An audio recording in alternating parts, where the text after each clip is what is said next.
We're going to bring in a show favorite who's going to join us and talk some Miami Heat basketball. She is the first lady of 5 Reasons Sports. She's going to be, I think, a weekly fixture with us here on Daily Donno, and we love it. From Clutch Corner, Allana Tachaur is with us here on Daily Donno on 5 Reasons Sports. Allana, I've got nothing but smiles today, even though the NBA is trying to hit us with tampering nonsense. I'm just so glad. I'm just so glad Yurtsevin is in. I mean, how key was this to lock him down?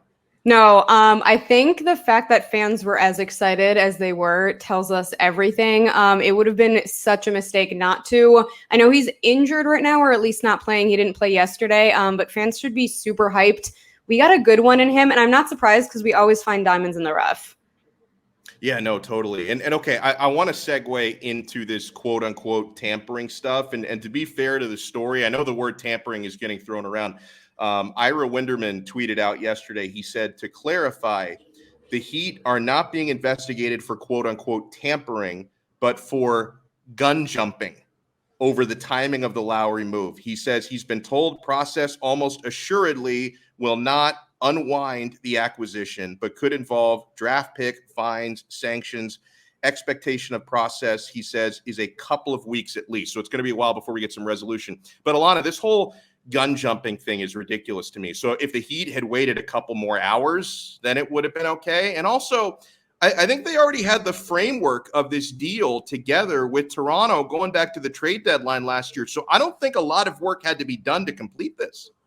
So I'm just going to say this before I answer the rest, and he's going to hate me. I literally told Adam a day, I think, before the deal was set that we were going to get hit with at least an investigation. I wish I had the receipts to this because it was over a FaceTime call. He basically alluded to the fact that I was tripping and that I was crazy.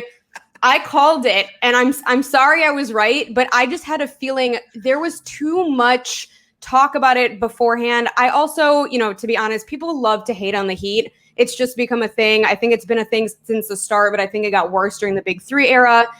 So am I surprised? No, I'm sorry if I spoke this into the universe. Hopefully Adam will listen to me from now on, a very important lesson for him. But I don't think much is going to happen. I mean, if we're being looked into it, then several other teams should be as well. There's stuff over the years that, the league decided to just not pay any attention to. So I think at the very worst that can happen is maybe, to that tweet's point, I think you said it was Ira, some fines, maybe losing a second round years down the line. I'm not concerned that, the trade won't go through or anything like that. Yeah, and I know fans are going to bring up precedent. Like a recent one was the Bogdanovich situation with Milwaukee last year. I mean, Heat fans will bring up from a couple of decades ago when the NBA, I think David Stern was the commissioner at the time, put the kibosh on Juwan Howard coming to Miami before he ended up coming 15 years later. And then the great Riley quote from that was, I've just finished removing the 17-foot pole from my rear end, or whatever he said that the NBA put in there. So he was none too happy about that. But I mean, Allana, I think at the end of the day, I feel the same way about this that you do. I don't think they're going to void this contract because the Heat already even went out of their way to officially introduce Kyle Lowry. And that's either a really boss chess move on Pat Riley's part, or they're 100% confident he is going to remain a Heat player. Yeah. I mean, if it is just a boss move, good for him because Riley does what Riley wants. But again, I really think it's more of a slap on the wrist, we see you type of play rather than we're actually going to do something about it. I think they're looking into the Lonzo to Chicago move as well. So at some point, this is going to have to dissolve. I feel like the more that we rely on social media and just players themselves speaking on certain things, I feel like the tampering rule should go out the window. But it is what it is for now. I'm not worried. It's annoying that once again, the Heat have to deal with something. And, I'll bring up my best friend LeBron, and I know that, players are allowed to talk with players, and it is on record that he had a little sit down with Russ, before that trade was consummated. But it gets complicated with LeBron, even though players can talk to players. doesn't LeBron, he's at least a part owner of his agency, Clutch Sports. So Mm-hmm. there's definitely a weird conflict of interest gray area there. And I'm not saying LeBron should be investigated. I'm saying the opposite, right? I don't have a problem with LeBron recruiting. All I'm saying is if that's perfectly fine with the NBA, when this guy has stake in an agency, what the Heat have allegedly done here should also be fine. Yeah, absolutely. I think they pick and choose what they decide to look into. And I think part of, the problem, like I said, is the rules that were put in place however many years ago, they're not really keeping up with the times. To your point, players have part ownership in different things. Social media is also a thing. People, can take certain reports as a done deal when really it was just kind of an opinion from whether it be a reporter or what have you. And at the end of the day, Kyle and Jimmy have been friends. They're very close. This is a known thing. Players are allowed to be friends.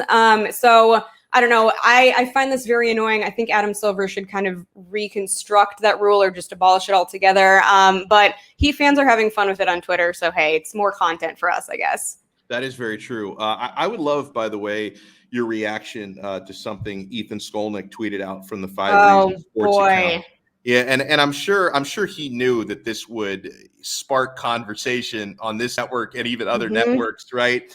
But Ethan tweeted out a few hours ago, I realized over the weekend that I am not as comfortable with the Heat's roster construction as my colleagues on 5 on the Floor. It's mostly older guys, and then he writes in parentheses, injury risk, or real young guys and consistency risk. Very little in between and thin. Need big jumps from Hero and Bam. Now, Allana, I can agree with the last part of it. I think Bam is capable of taking another jump. I'm not bullish on Bam.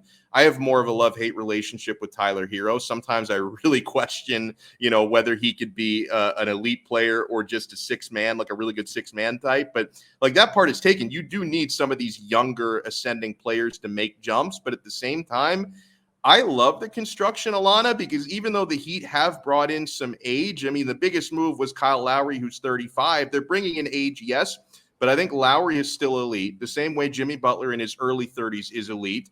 Both of these guys have kind of limited championship caliber windows left, and so I'm okay with combining these players and maximizing those windows. What about you?